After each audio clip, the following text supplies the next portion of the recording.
Penn State football wrapped up Big Ten Media Days on the first day, which was yesterday, Wednesday. Greg Pickel was with us on Monday to preview everything. Now we are recapping to see if we were right. Also just talk about what they talked about yesterday. I'm Thomas Frank Carr, Greg Pickel in Indianapolis in his hotel room. We are going to do our best to get through the show today. We tested the equipment, but we had tested it before everyone in Indianapolis woke up. So hopefully Greg has a strong connection, but just be forewarned, we ask for your patience this morning as we get through all of that. So Greg, how you feeling on your fourth cup of coffee so far? Fourth cup of coffee, yes, and second internet stream. So hopefully this is the one for us, T. Frank, because I think that if we can get through this show, it's going to be a good one, but we are going to have to very much try and get through it because it's been a little dicey so far. Yeah, immediately the first thing is, like, you're talking in your microphone. I don't know that your microphone's working, but we're going to run with it. It's totally okay, and we're going to make sure that we get the words out of your mouth, which are the most important thing. So let's get right to it. Let's talk about the players and what they had to say yesterday, because, of course, James Franklin spoke. We'll get to that here at the end, but we gave you his full comments over at Blue White Illustrated on the YouTube channel. That video was uploaded yesterday afternoon. You can check out the site, and you can see the stories written about all that stuff. So let's get to the players. Olu Fashanu, big name in Indianapolis, a guy that everyone nationally is aware of, very now I think well-known in football circles. What did he have to say, and what was he asked during his media session on Wednesday? Yeah, so a lot of it T. Frank focused on, I think I got the mic working now, but we'll find out here in a sec. But a lot of it T. Frank focused on what Penn State fans already know, the reasons he came back. So Big Ten Media Days obviously is a gathering of regional, national media, people from all around the conference who are not necessarily focused on Penn State every day or every month or what have you. So sometimes you get questions and repeated questions really that are on topics that Penn State fans already know. And Olu Fashanu fielded a lot of those. Just the fact that he came back, he could have been a top 10 pick, top 5 pick, what have you. He decided to return, and everyone knows that academics were a big reason why, wanting another year in college were a big reason why. But the key takeaway for me in his media availability did actually come from him. It came from James Franklin, who told reporters that he gained 20 pounds, but tested faster and stronger than he did even though he's put on the weight. So one of the things James Franklin said was he thinks that he's now better equipped to come to a place like Lucas Oil Stadium, where, of course, the NFL Combine is typically held. I think it's going to move around here in the future, and test better than maybe he would have before. So, I mean, I think we all knew that he was going to anchor this offensive line, T. Frank. I think we all knew he was going to be considered one of the top offensive linemen in the country. But I came away from that availability yesterday thinking that this guy might be even better than we think he can be. And we already have a pretty high bar for him at this point. So, the one thing he didn't talk about was the idea that he missed a lot of games last year and towards the end of the season, and he didn't play in the blue-white game. So, that was one thing I thought he would address. He did not, but he seems healthy, ready to go, and obviously bigger, stronger, and faster. So I find it very interesting. I would take it as Olu Fashanu is actually going to live up to the expectations that we set for him that kind of got out of control by the end of the year because the injury kind of ended the story. So we had this positive feel, and he's so talented, and he's going to live up to all those expectations. I want to be clear, but not all of those manifest in his play last year. I think everyone saw the potential and everything we talked about him. James Franklin mentioned this. It's what we talked about last year. He's 19 during the season.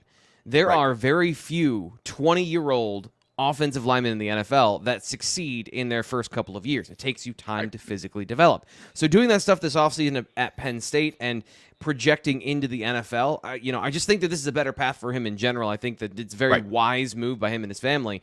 And a lot of times guys don't live up to those expectations because of these things that we don't consider of how hard it is to actually take that step physically. So interesting to hear Olu Fashanu and James Franklin talk about all of those things. Anything else that stuck out to you? I know you mentioned that a lot of stuff that he wasn't asked is what you were interested in, but any other news and notes from Olu, and then we'll move on to Adisa. Yeah, no, not really. I mean, it was a pretty straightforward media session with Olu. He's a good interview, but he's an offensive lineman, which is not meant to be a shot or a slight. It's just that most offensive linemen are very direct and to the point. They don't tend to elaborate much. It's just the way most of them operate. I don't know why that's the case, but it's always been that way. They are, very much businesslike, just like they are in the trenches, right? They go out there, they do their job. They're not talked about usually unless they're doing something wrong. That's just kind of the way it is as an offensive lineman. But no, enjoyed getting to chat with him a little bit. We'll get to talk to to him more at Penn State Media Days next week. But yeah, clearly you're right, T. Frank. It seemed like this was the best path for him, rather. And the sky's the limit. He has to do it on the field this year, and all signs say that he will. So Adisa Isaac, speaking of doing it on the field yesterday, had talked about his injury from 2 years ago at this point. And for most people, you would say that's kind of beating a dead horse because we talked about it last year. He came back, he played well, right, but maybe not what we were expecting from him. And I know that that's something you asked him about in terms of where he is on the road to recovery from an Achilles injury, which is a much longer one than some traditional injuries that we know with the sport of football. So what do you have to say about where he is heading into this last year at Penn State? Yeah, so it's funny to go back to the conversation we were having earlier when you and I were testing things out. We were discussing the fact that we did beat this horse to death last year, that he has been asked 100 times, maybe 101 times, if he was close to 100% yet last year, coming off the Achilles injury that cost him the 2021 season. And he repeatedly sort of said the same thing, that he was getting closer, but he wasn't there yet. And he didn't know when he would be there. And so that's how I presented the question to him yesterday was, Adisa, we've asked you this so many times before, we might as well ask you again, are you 100% yet? And he said he was as close to it as he's been, and it allowed him to really do some things this offseason in terms of adding strength, lower body and upper body, that he wasn't able to do before just because of the way they handled his recovery process. So, I mean, he looks bigger to me, just the eye test compared to what I saw from him when we talked to him at Rose Bowl Media Day compared to now. He definitely looks bigger. It looks like he has added that weight. And I mean, look, he's kind of the overlooked guy on this defensive line, right? We talk so much about Chop Robinson, and with good reason. I mean, he has preseason All-American accolades and all that, but if this defensive line is going to be as good as many people think it can be, I think Adisa Isaac's as much to key as Chop Robinson is, because everyone's going to key on Chop, and you need somebody to be able to take advantage of that. Adisa Isaac has a tremendous opportunity to do so, and there's some guys behind him. He talked highly of Amin Vanover, T. Frank. He was really a guy that when he was asked to talk about other defensive ends and defensive linemen that could be in for a big year, that was a name that came up a few times. Smith Vilbert, he talked about. Zariah Fisher, of course, coming back off the injury, and Nittany Dennis Sutton, we all know that. So, I mean, this is going to be a very good defensive end group, but I think as long as Adisa Isaac can play at that near or at 100% that we saw in the past from him, he's going to have every opportunity to be as much of a star as Chop Robinson. Yeah, we focus a lot on Nittany Dennis Sutton because we saw what we saw from him in the spring game, former 5-star player. And he's massive. Like it's easy to look at guys like Chop Robinson who have outstanding physical skills, and a guy like Nittany Dennis Sutton who has outstanding physical size. And then somewhere in the middle, you have Adisa Isaac, who's a good football player, but as you mentioned, working back from that. And I just find this particular conversation about offseason and development so fascinating when it comes to these injuries, because I go back to Noah Cain. We talked about Noah Cain before the 2021 season. He came off that injury, but late in October, he was trying to recover from all that stuff. A guy who speed was a thing to begin with. If you're injured in the offseason, do you have the ability to fully get into the weightlifting program and become the best version of yourself? I've talked about it probably too much, but I'll just bring it up again. Lennon Tangwall coming off an injury. What is he able to do in order, in reference to if it's a lower body injury, can you squat? Can you deadlift? Can you do the things necessary to get to the level, size, strength, explosiveness that you need for the football season?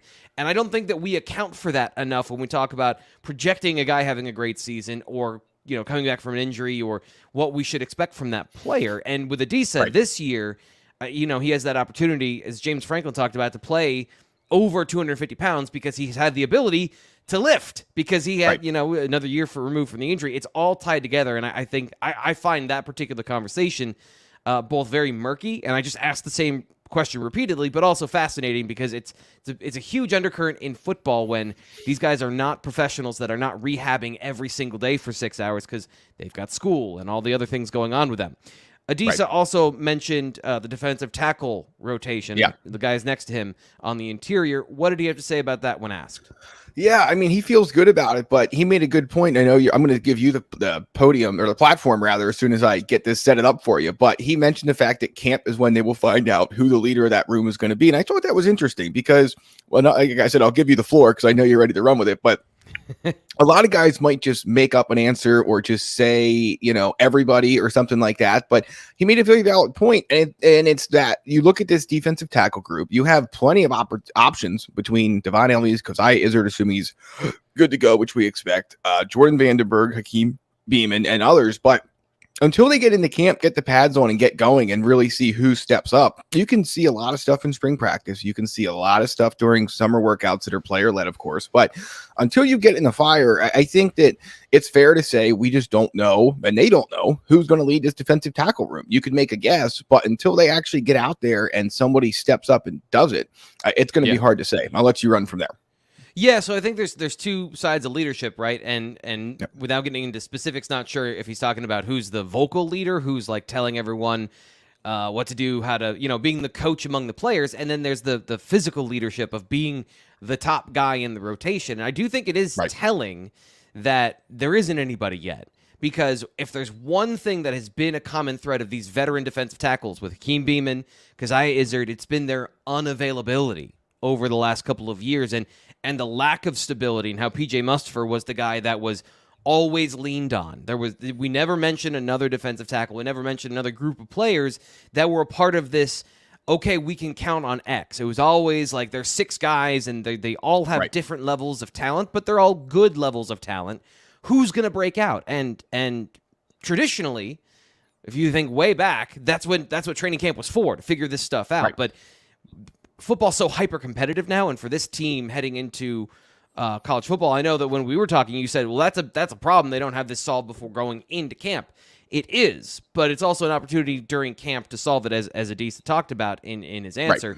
So it's a little of one, it's a little of the other, but it is indicative of the defensive tackle position over time. It's just a big shrug. It's like, I don't know. And if that's what Adisa is saying, then there's no information out, that we don't have at this point, where we've asked over and over again about these guys, and James Franklin has answered, Adisa Isaac's answered. I think we're all in the same boat of everyone's looking for the answer, but the answer is going to come from these guys stepping up or not, and that's going to be over the next 3-4 weeks of camp. That's going to be a huge thing.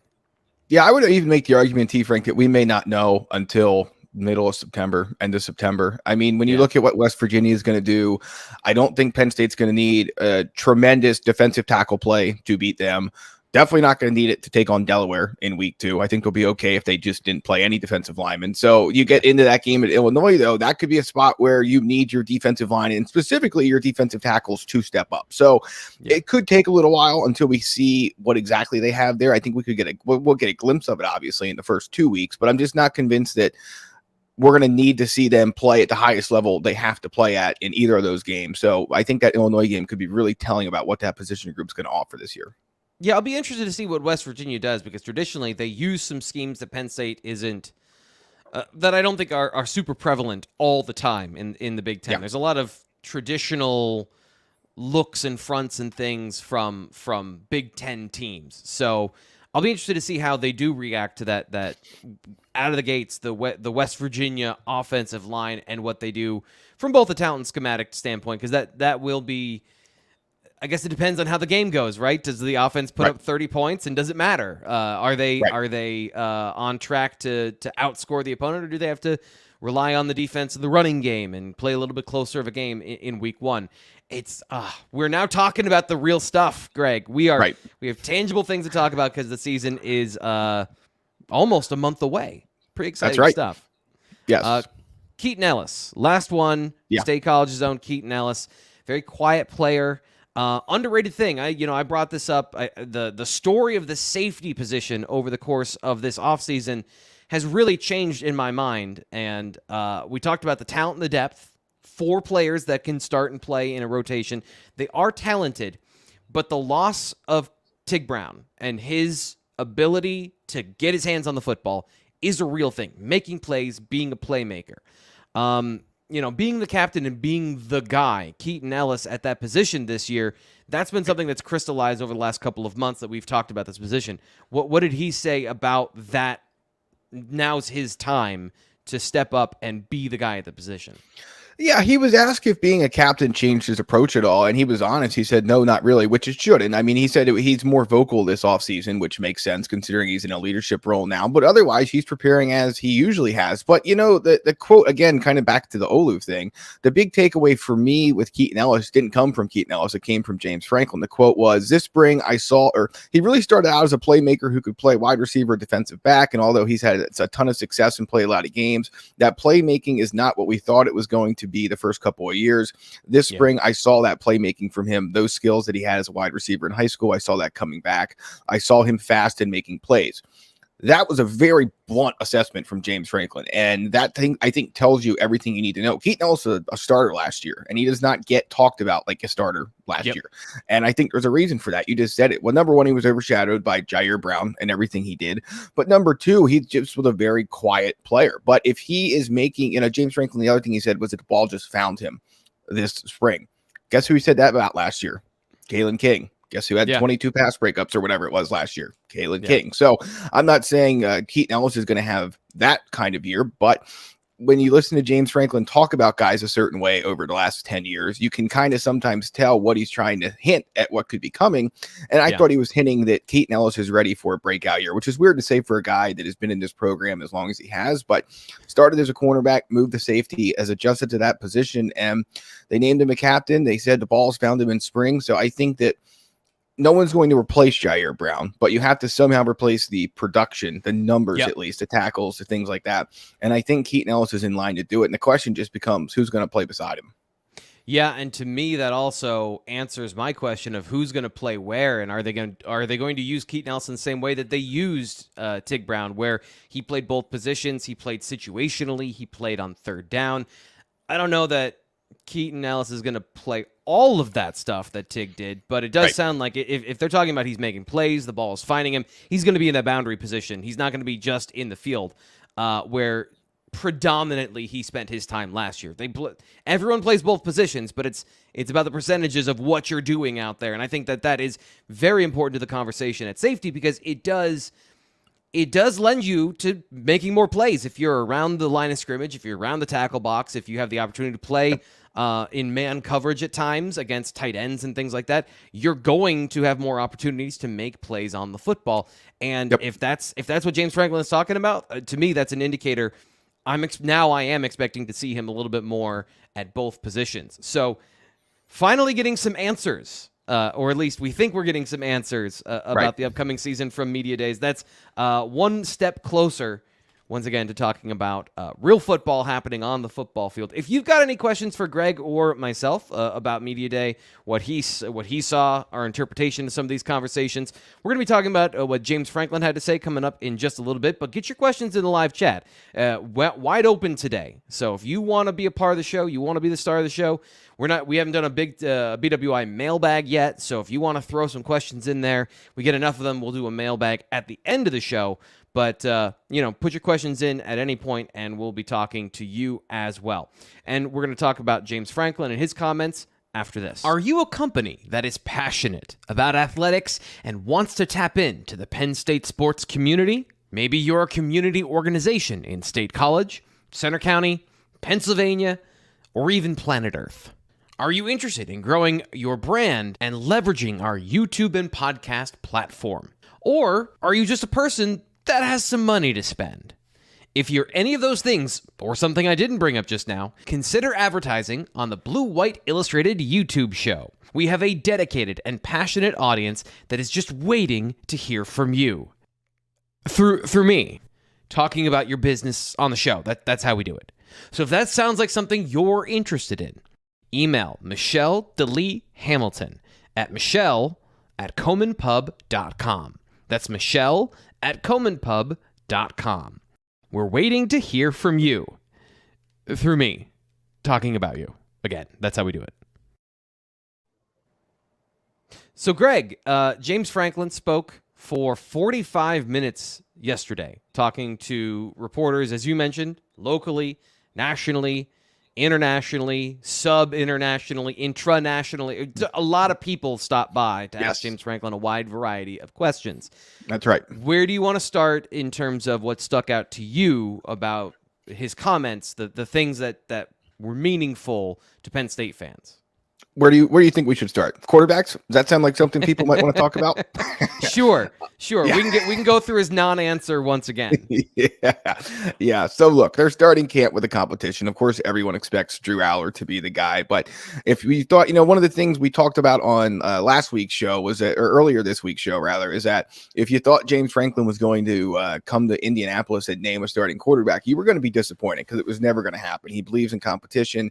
He believes in not giving an opponent any more information than they need. Now, look, obviously West Virginia is preparing for Drew Aller to start, but point being is he is in the past, he's only had a couple of these decisions to make, but he's in the past waited until like mid to late August to make the final call in terms of publicly. So I was not expecting to hear that, but that's of course the first thing that probably jumped out to most people. Other than that, it wasn't a huge newsy day in terms of things that were just so like there's a lot of good stuff that came out of it, and you can read about it at BloydIllustrated.com, but there weren't a whole lot of things that, were major headline grabbing attention things. Yeah. And, I thought the story he told about maybe not almost hiring Deion Barnes because he thought that maybe he had to go somewhere else because he felt like he was a GA for him, a player at Penn State, blah, blah, blah. And he thought maybe he had to go somewhere else, but then he blew everybody else away in the interview process. I thought that was extremely interesting because it was a peek behind the curtain. I mean, James Franklin typically wraps up his assistant coach hires in about 5 to 7 days. That's the average.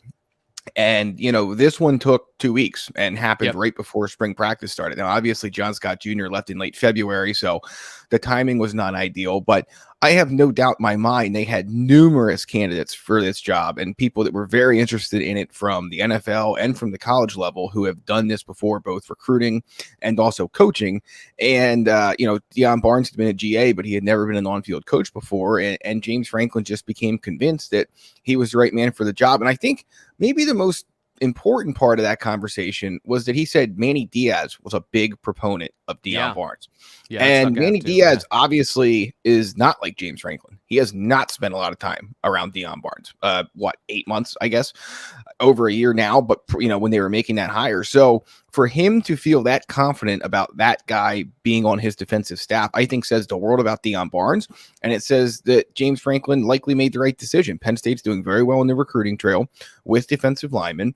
And now they got to do it on the field. He has a lot of good players in front of him. The players love him. They have to perform for him. But I thought that was an interesting peek behind the curtain that we typically don't get when it comes to these kind of hires. Yeah, and I think the juxtaposition of Deion Barnes' success in the recruiting part, we talked about Liam Andrews and T.A. Cunningham also getting DeAndre Cook, Xavier Gilliam, Malachi Williams, a really talented, maybe guys that are a little bit raw, but high upside class and succeeding in a lot of areas where Penn State has struggled previously. And then to have James Franklin say, and I almost didn't do it because Deion Barnes needed to go and grow up somewhere else for a minute, but turns out he didn't have to. And, that gamble seems to be paying off, at least right now. They have to perform in the fall. And I think, again, the whole conversation about defensive tackles and their ability to maximize their talents, that's on the individual, right? So the player has to decide, I want to be great at football. But they need to have the tools. They need to have the coaching in order to, find the avenues for success. And that combination, we're going to have to see if something different happens this fall because, John Scott Jr. was a good coach, and I know he's well-respected and well-liked. The results were okay. The recruiting results were what they were. The results were okay. We talk about a talent gap between Penn State and, some of their competition in the Big Ten and elsewhere on a national scale at that position. So the results were kind of just what they were. Does Deion Barnes, besides the recruiting part, can he help elevate that group into the fall when we talk about Jordan Vandenberg, Caleb Artis, Zane Durant, young guys that have talent behind these starters like Hakeem Beamon? And, what is his impact on those players? Marcus Higgins came up in that conversation as well at the receiver position. So there is this first year make a difference sort of pressure on these guys in such an important year. I'm curious. Was an interesting conversation.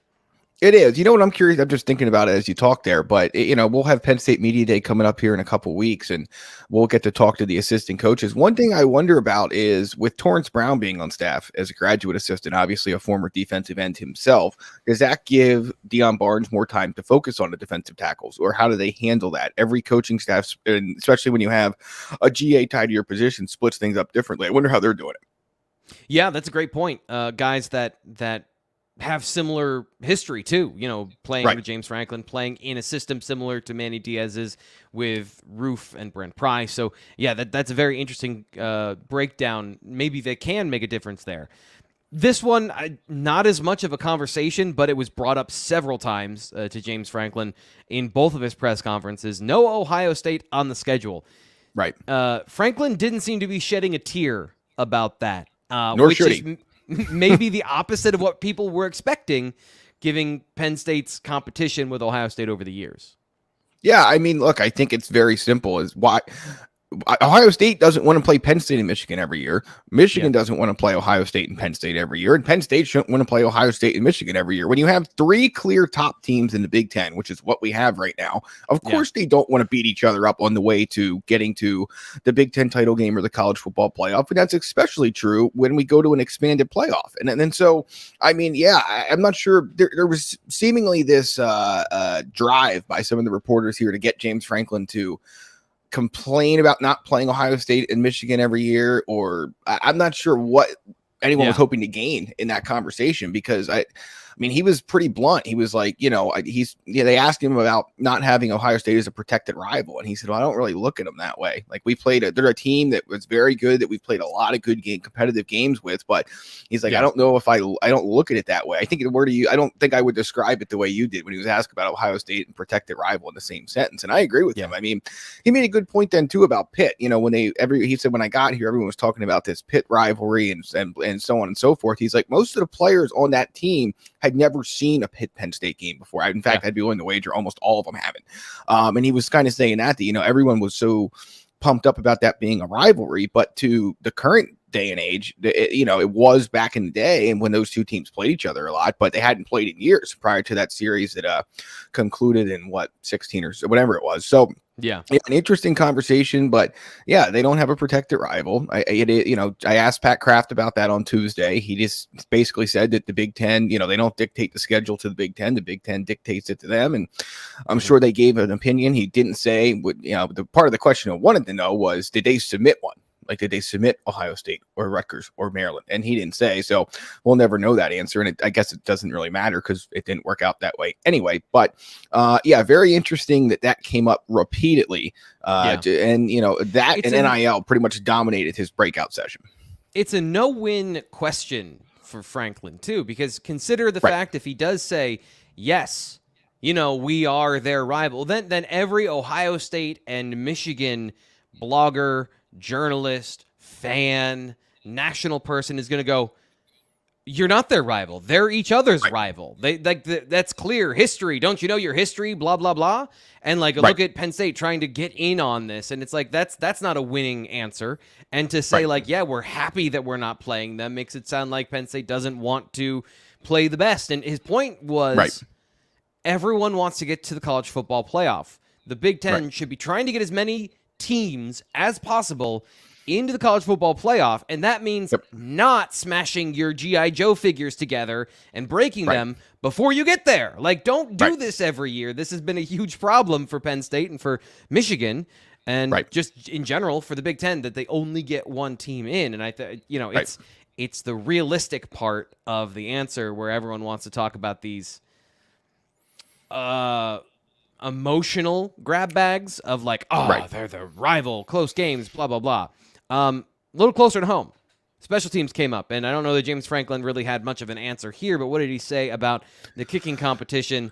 This is something that I think fans are getting more and more uneasy about as we get closer to the season.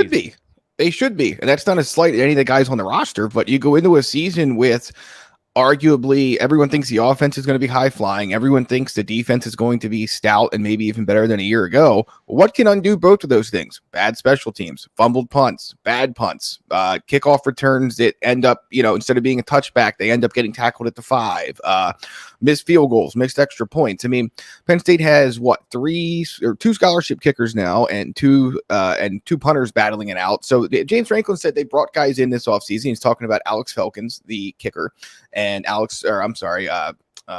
Riley Thompson, the punter, because they didn't feel like they had the kind of competition they wanted to have at that spot. So, and I don't have the exact quote in front of me, but he said more or less that it wasn't necessarily anything to do with the two guys who are here, Alex Pachetta, the punter, and Sanders Sahadak, the kicker, but more so that they wanted those guys to be pushed like every other position is pushed. Now, I think you could make a very compelling argument that if they were performing at such a high level that they were the clear starters, you wouldn't really care if they were pushed or not. At least that's how I would look at it. But, but yeah, I think Penn State's going to be okay in this department, but I do think it's something that you're right. It wasn't talked about. I remember we did a show, I don't know, a month or two ago, and this was brought up special teams, and no one, I think, was really that interested in that part of the conversation. May have tuned out. I'm not sure. But as we get closer to the season, I think there's a lot of people starting to realize, oh, wait, there isn't a Jordan Stout or Blake Gillikin, or even a Jake Pinniger, who I think got more flack than he deserved during his time at Penn State. But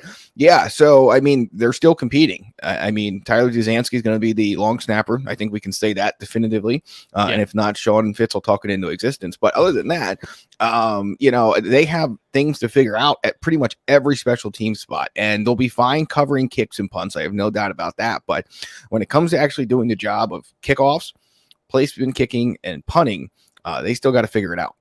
Yeah, part of my problem with it is special teams is closer to golf than football at times, and I don't know anything about golf. So how are you supposed to measure that when we don't have a great view of what they do during practice for the most part? Right. So, I mean, the way they're going to measure it is the way James Franklin explained it yesterday was, I mean, those guys are going to kick from the same spot, punt from the same spot. They're going to track all the metrics they track.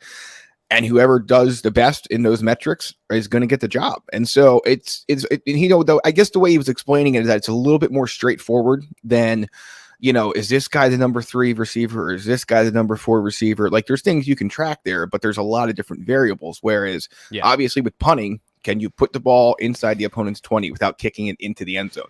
As a kicker, can you make it from the 20, 30, 40? Who did it better? And so it's a lot more, I think, data driven, as opposed to saying, well, this guard blocked this guy really good on these 5 plays, but these 4 weren't as good. And when we tried to go to the right, he did this, and the left, and the other guy, there's so many variables. Whereas obviously with the specialist, it's a more straightforward thing. So we'll see.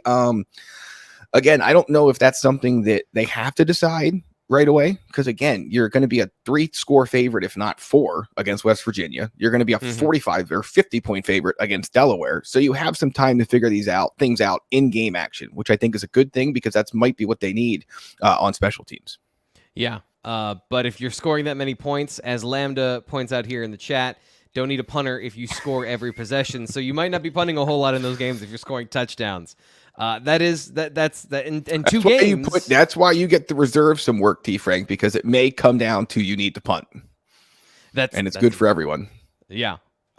If you are watching at this point, like the video, always appreciate that. But more importantly, we're heading into the season. Subscribe to Blue White Illustrated here on YouTube. Totally free to you.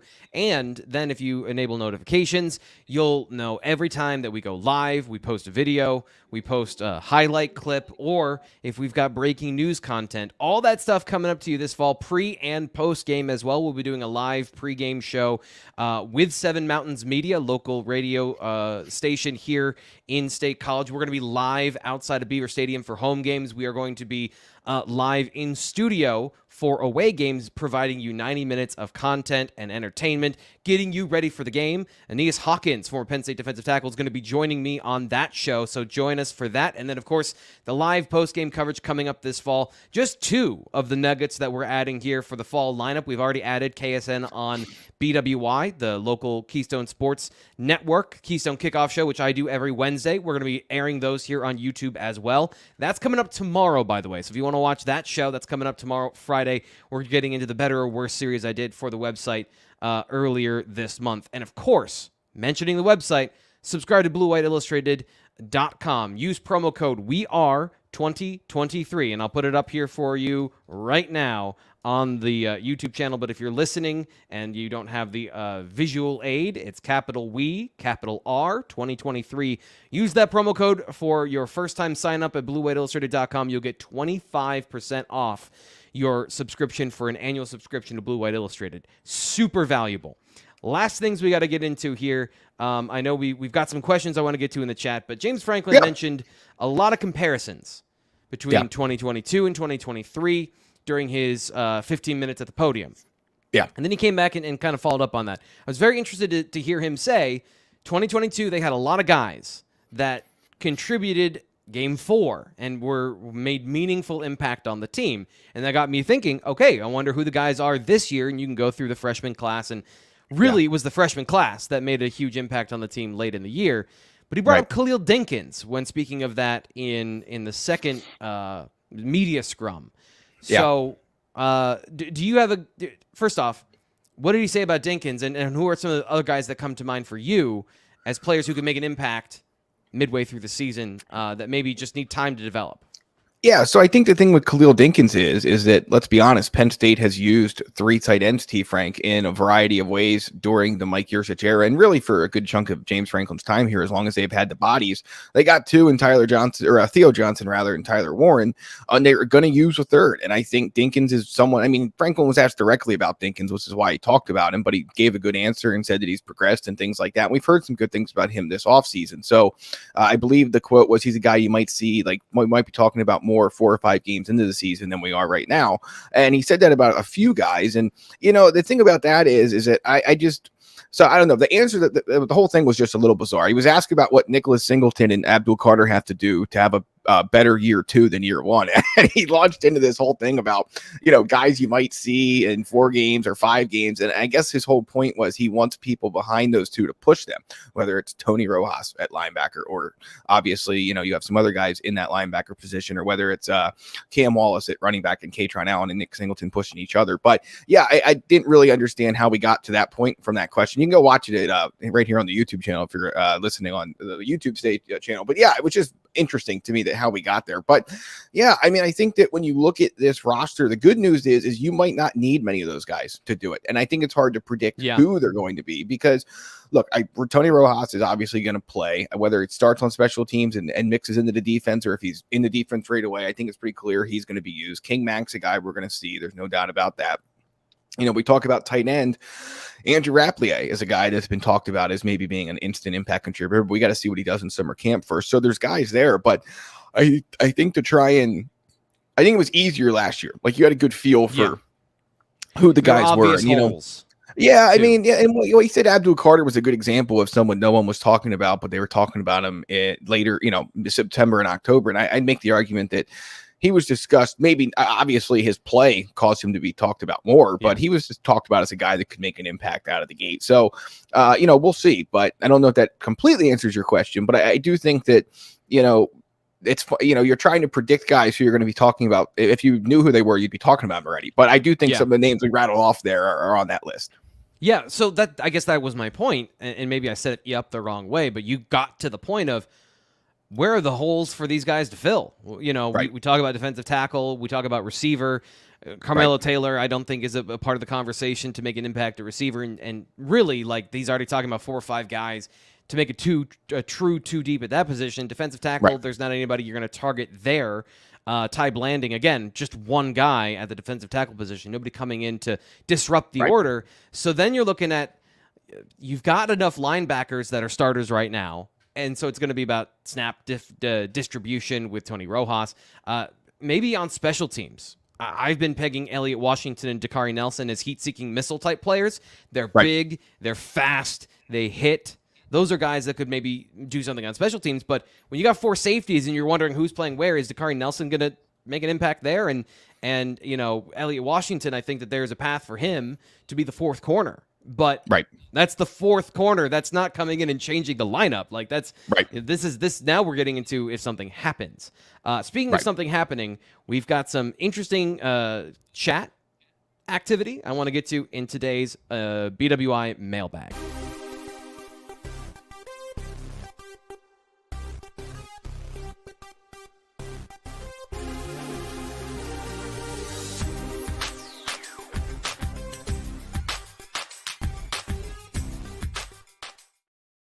pretty gonna cool start- graphic, T. Frank. I like that. Pretty cool. That's the first time you've been on with the mailbag graphic? It is. Yeah, Oh. it is. I like it. Well, I'm glad. I appreciate you saying that. I'm going to get to the things a little bit out of order here. Lambda just put one of these in the chat talking about what we were just discussing, young players that can make an impact. He asks, any chance Tamir Robinson gets an extended look at Mike, or is it the Elsdon King show all year? Greg, any thoughts on that about the Mike linebacker?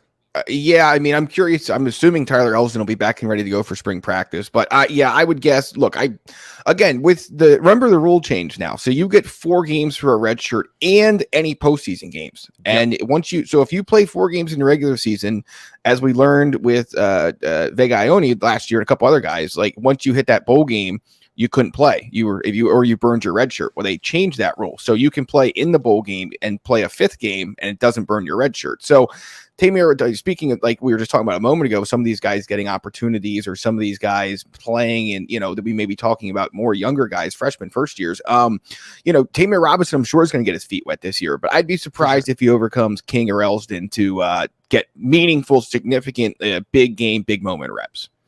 Yeah. I think that's a pretty clear picture. Again, we're also expecting to see a little bit, however much is really the story here, a little bit of Abdul Carter at Mike. And just throwing this out there, like if you're 235 and you can play Mike, like at this point, Curtis Jacobs is probably as big as Tyler Elsdon from a size perspective. So I know game is very different than just pure height and weight. But on third down, if you want to play either of those guys at Mike, that's fine. And so you've got 4 players you could realistically play at that position. So Tamir, as you pointed out, obviously he's going to see the field, but I think he's a hard red shirt. And you want that. I think you want that because you want to give him time to develop and really hit the ground running as a redshirt freshman to do what you are talking about, which is raise the level of athleticism at that position. And he's faster than both of those guys. He's unbelievably, he's bigger than both those guys, although Kobe King, Curtis Jacobs, I think last year when we were talking to him, he says, I call him Adidas because he looks like a shoe because he's just like a triangle. He's just this triangle. He's huge. But, that athleticism you're looking for in Manny Diaz's defense, you like to have a little bit more sideline to sideline speed. So tangent here, but yeah, I think Tamir Robinson, kind of an next year guy.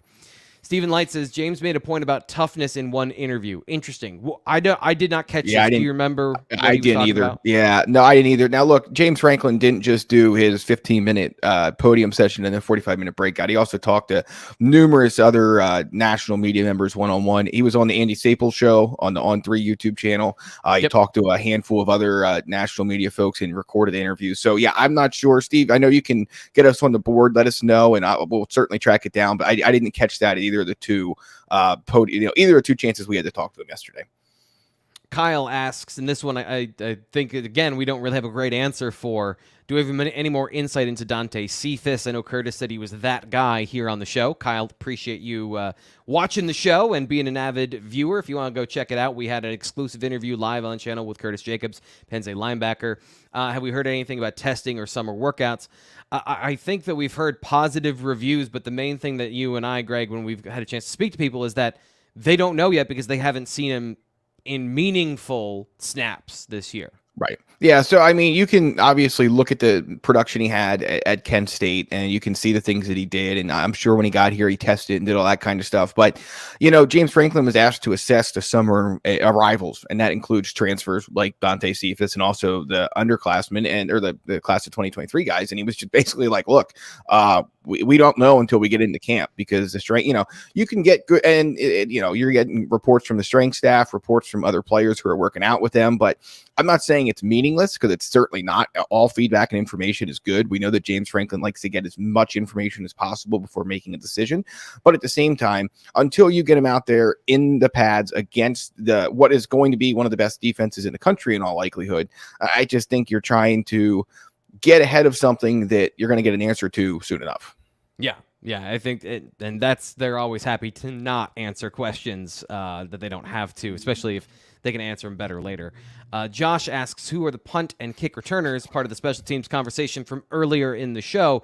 I think kick return, pretty clear that it's going to be Nick Singleton, Katron Allen are the first guys up there. They want to get those guys as many touches as possible. You can feel however you want about that. Saquon Barkley didn't get injured on any kick returns, I should say. Right. But it's always a possibility. The punt returner position, I think, is interesting. They did not get a lot from it last year. I know that Parker Washington had a couple of good returns, but overall, this was an area that was lacking. Do you think this is an area that can take a step forward, and who might it be, in your opinion, on the roster that has those skills? Yeah, I do think they can take a step forward there. But look, ultimately, there's a lot of good punters in the Big Ten, which is kind of a funny Big Ten thing to say, but it's true. So you just need to catch the ball, right? Like that. Sometimes you just trade consistency for explosiveness, and if you can break one, sure, and if you can do both, even better. But if it comes down to the guy who could score a touchdown catches it 9 times out of 10, and the guy who is probably not going to break away catches it 10 times out of 10. You're going with the 10 out of 10 guy every single time. Yeah. So, Daquan Hardy, Caden Saunders are guys I think will be interesting. Stacey Collins told Nate Bauer that Dante Cephas, funnily enough, could get a look. King Max, Zion Tracy, Cam Wallace, young guys. So we'll see. But, that's another one of those things where, again, when you talk about special teams, you just got to get into camp and do it. I mean, you can catch 50 punts with nobody coming down at you, out on the last practice fields now in June and July and May and whatever. But once you get out there and you have, someone coming down and trying to take your head off, even though you're teammates, and you get that feel of those cleats coming at you, even if you did it in high school, it's completely different now. So, I think that's just one of those spots where I think they have options for sure. They got to figure out who can do it consistently, and that's going to take some time. Yeah, this is an area where I think that Penn State needs to be a little bit better, like I said. And Caden Saunders is a dude that has all the talent that you're looking for. The explosiveness, the elusiveness. He's a very shifty guy, and when he gets in the open field, not the elite speed of a Daquan Hardy, but really good speed. And so, this is an area where I think Penn State recruits a lot of guys that are good at punt return. It just feels like unleashing them has come down to has kind of been an inconsistent issue with the team. And it's an area where if you're looking for small advantages, if your punting game and kicking game aren't working, like on special teams, that's an area where you can take a step forward. Last question. You can get your questions in here quickly, but this is the last one I see that we want to address. Fishboy asks, is the Lumberjack beard coming back for the season, T. Frank? I think I said this on the show the other day. I went back and I was deleting some old videos in our file because we were getting a little full on the data side. And I just saw the thumbnails of me over time. And I asked my wife, why did no one stop me? Well, I look like I'm going through something. I don't know that it was a good look when it was coming out here, Greg. It was not it looked like an old sea captain depression beard. As much as I tried to maintain it, the problem is, Greg, and this is too much information because no one cares. I have very curly hair, so to grow it lengthwise doesn't work. It just turns into this ever expanding sideways thing, and it just.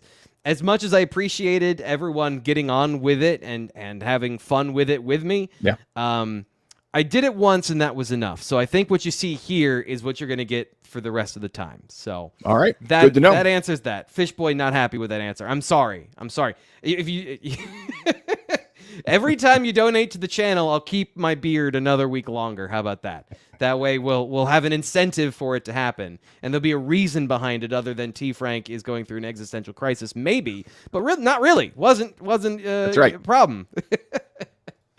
So once again, we got another show coming up on Friday, a full slate of shows this week with KSN on BWI coming up tomorrow at 10 a.m. Greg, anything to get us out of here? Anything you're writing about media days? Anything looking ahead for the site today? I am thrilled that we made it 48 minutes with no connection issues. I would have bet a lot of money against that being the case, so I'll take it. No, I'm heading over to Lucas Oil Stadium in about, I think the first news conference is at 11. I'll get over there about 11:30. Looking forward to seeing who's over there. I didn't get a chance to chat with Todd Blackledge yesterday, so hoping to grab him and get a few quotes from him about Penn State. Gary Danielson of CBS is around. Would love to get his thoughts as he comes back to call the Big Ten with CBS. He'll have the Penn State-Iowa whiteout game, of course, in September. And then Bill Carollo, the Big Ten officiating coordinator, is supposed to be there. I know there's a lot of you on the Blue White Illustrated Lions Den forum who have questions for him. He wasn't available yesterday. We'll see if he is today. But no, looking forward to going over there and trying to get some stuff for everyone. And just glad we could make this work, T. Frank. I appreciate it. I appreciate you, Greg. You're the man. He's been on the ground gathering all this great audio and video for us on the YouTube channel. I just think that there's few people that do it as efficiently and with as much consideration as Greg. He's an awesome reporter and a better person. So, Greg, you've been doing an awesome job this week. Thank you for all of your hard work. Thank you, T. Frank. That'll do it for today. We'll be back tomorrow. So, as always, we'll talk to you then.